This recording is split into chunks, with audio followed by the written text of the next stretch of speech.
வணக்கம். இன்றைக்கு இதுதான் நிகழ்ச்சியில் இன்னைக்கு நடந்த சில முக்கியமான விஷயங்களை பகிர்ந்துக்கிறதுக்காக நான் உங்க ரூபி ஜான் மோசஸ். செய்திக்குள்ள போயிடலாம்.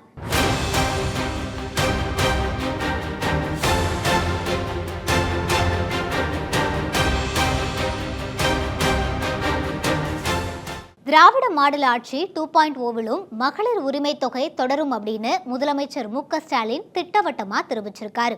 புதுக்கோட்டையில அரசு நலத்திட்ட உதவிகள் வழங்குற விழா நடந்துச்சு. இந்த விழாவில் முதலமைச்சர் மு.க. ஸ்டாலின் கலந்துகிட்டு சிறப்புரையாற்றினாரு. அப்போ அரசியல் லாபத்துக்காக திமுக மீது நாள்தோறும் பலரும் அவதூறுகளை பரப்பி வராங்க அப்படின்னு முதலமைச்சர் குற்றம் சாட்டியிருக்காரு. அது மட்டும் இல்லாம திராவிட மாடல் ஆட்சி 2.0விலும் மகளிர் உரிமை தொகை தொடரும் அப்படின்னு முதலமைச்சர் திட்டவட்டமா கூறியிருக்காரு.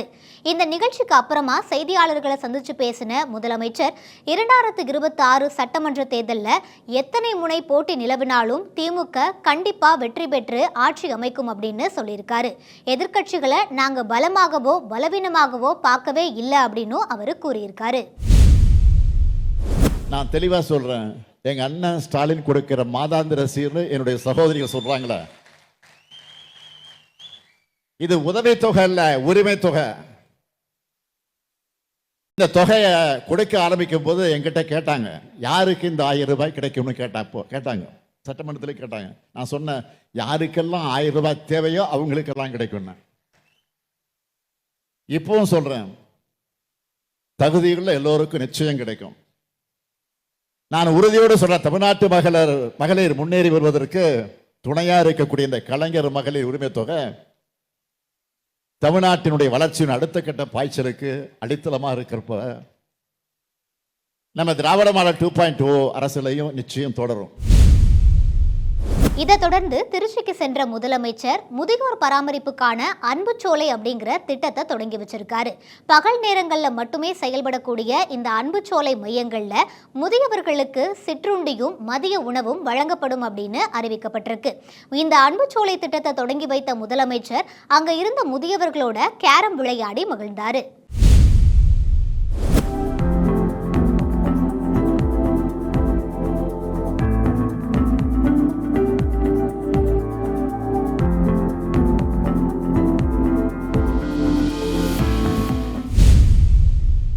திருச்சியில காவலர் குடியிருப்பு பகுதிக்குள்ள ஒரு இளைஞர் வெட்டி கொலை செய்யப்பட்டிருக்கிற சம்பவம் அந்த பகுதி மக்கள் மத்தியில பெரும் அச்சத்தை ஏற்படுத்தி இருக்கு. திருச்சி பீமநகர் பகுதியைச் சேர்ந்த தாமரை செல்வன் அப்படிங்கிற இளைஞர் ரியல் எஸ்டேட் தொழில் செஞ்சுட்டு வந்திருக்காரு. இந்த நிலையில மாசிங்பேட்டை பகுதியில நின்று கொண்டிருந்த இவரை 5 பேர் கொண்ட கும்பல் ஓட விரட்டிருக்காங்க. இதனால பயத்துல அவரு ஒரு காவலர் குடியிருப்பு பகுதிக்குள்ள நுழைஞ்சிருக்காரு. ஆனா அங்கேயும் அந்த கும்பல் அவரை விடாம பின்தொடர்ந்து துரத்தி அவரை அறிவாளாலேயே வெட்டி கொலை செஞ்சிருக்காங்க. இது தொடர்பான தகவல் அறிஞ்சு சம்பவ இடத்திற்கு போன பாலக்கரை போலீசார் உடலை மீட்டு பிரேத பரிசோதனைக்காக அனுப்பி வச்சு இந்த கொலை சம்பவத்தில் ஈடுபட்ட 4 பேரை கைது செஞ்சிருக்காங்க. காவலர் குடியிருப்பு பகுதிக்குள்ளேயே ஒரு இளைஞர் வெட்டி கொலை செய்யப்பட்டிருக்கிற இந்த சம்பவத்திற்கு பல்வேறு அரசியல் கட்சி தலைவர்களும் தங்களோட கண்டனத்தை பதிவு செஞ்சுட்டு வராங்க.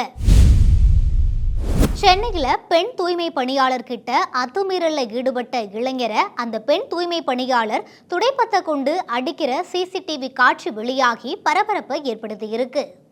ராயபுரத்தை சேர்ந்த பெண் தூய்மை பணியாளர் அடையாறு மேம்பாலத்தில் அதிகாலையில் தூய்மை பணிகளை ஈடுபட்டு இருந்திருக்காங்க. அப்போ அந்த பகுதிக்கு இருசக்கர வாகனத்தில் வந்த ஒரு இளைஞர் அந்த பெண் தூய்மை பணியாளர் கிட்ட அத்துமீறலில் ஈடுபட்டிருக்காரு. இதனால ஆத்திரமடைஞ்ச அந்த பெண் தூய்மை பணியாளர் அந்த துடைப்பத்தை வச்சே இளைஞரை சரமாரியா அடிச்சிருக்காங்க. இந்த சிசிடிவி காட்சி இணையத்தில் வைரலா பரவிட்டு வர நிலையில பெண் தூய்மை பணியாளர் கிட்ட அத்துமீறலில் ஈடுபட்ட அந்த இளைஞரை காவல்துறையினர் இப்போ கைது செஞ்சிருக்காங்க. அடையாரில் ஒரு 5 வருஷமாக வேலை செஞ்சுன்னு இருக்கேன். நைட்டு வேலை தான், நைட் ஷிஃப்ட்டு. ஆனால் எங்களுக்கு ஒரு பாதுகாப்பு இல்லை. கையில் வச்சு இந்த கொம்பு எடுத்து சரியான அடி அடிச்சிட்டேன். நான் அவனை அடிச்சிட்டேன். எனக்கு மனசு ரொம்ப வேதனையாக அப்போ கை காலெலாம் வடன்னு பதற எடுத்துச்சு. எனக்கு மட்டும் இல்லை, இது 3 பொம்பளைங்களுக்கு இந்த ஒரு மாதத்தில் 3 பேருக்கு நடந்துருக்குது. நான் அங்கே நிறைய நாய்ங்க சுற்றி நிற்குதுங்க, இந்த மாதிரி பொறுக்கி நாய்ங்க. இதுங்களுக்கெல்லாம் ஒரு முடிவு கட்டுங்க, எங்களுக்கு ஒரு பாதுகாப்பு கொடுங்க. எங்களுக்கு இந்த வேலையை விட்டால் வேறு வேலை தெரியாது. எங்களுக்கு இந்த கஷ்டத்தில் நாங்கள் வந்துக்கிறோம் இந்த வேலைக்கு. இன்னும் இந்த வேலையை எங்களால் விட முடியாது. அதேமாதிரி இந்த நாய்ங்கிட்ட தொல்லையாக எங்களால் தாங்க முடியல. எங்களுக்கு பாதுகாப்பு இல்லை. கொஞ்சம் நீங்கள் தான் எங்களுக்கு ஏதாவது உதவி செய்யணும். ஈரோட்டில் கடத்தப்பட்ட 1.5 வயது பெண் குழந்தை 25 நாட்களுக்கு பிறகு நாமக்கல்ல தனிப்படை போலீசாரால மீட்கப்பட்டிருக்காங்க. சித்தோடு பக்கத்துல இருக்கிற சேலம் கோவை தேசிய நெடுஞ்சாலையில இருக்க மேம்பாலத்தின் கீழே உறங்கிக் கொண்டிருந்த ஆந்திர மாநில தம்பதியினரோட 1.5 வயது பெண் குழந்தை கடந்த 16ஆம் தேதி மர்ம நபர்களால கடத்தப்பட்டாங்க. இது தொடர்பாக அளிக்கப்பட்ட புகாரின் பேர்ல 6 தனிப்படைகள் அமைச்சு காவல்துறையினர் தீவிர விசாரணை நடத்திட்டு வந்தாங்க. இந்த நிலையில கடத்தப்பட்ட குழந்தை வந்தனாவை 25 நாட்களுக்கு பிறகு நாமக்கல்ல காவல்துறையினர் மீட்டிருக்காங்க. தொடர்ந்து குழந்தை கடத்தல்ல ஈடுபட்டவங்க கிட்ட காவல்துறையினர் விசாரணை மேற்கொண்டு வராங்க.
சென்னையில் 22 கேரட் ஆபரண தங்கத்தின் விலை சவரனுக்கு 1440 ரூபாய் உயர்ந்திருக்கு.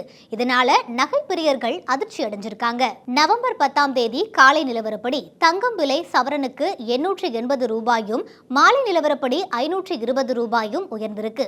அதன்படி சவரன் தங்கம் 91,840 ரூபாய்க்கு விற்பனை செய்யப்பட்டு வருது. அதே போல வெள்ளி விலை கிராமுக்கு 4 ரூபாய் உயர்ந்து 1 கிராம் வெள்ளி 169 ரூபாய்க்கும் கிலோவுக்கு 4000 ரூபாய் உயர்ந்து 1 கிலோ வெள்ளி 1,69,000 ரூபாய்க்கும் விற்பனை செய்யப்பட்டு வருது.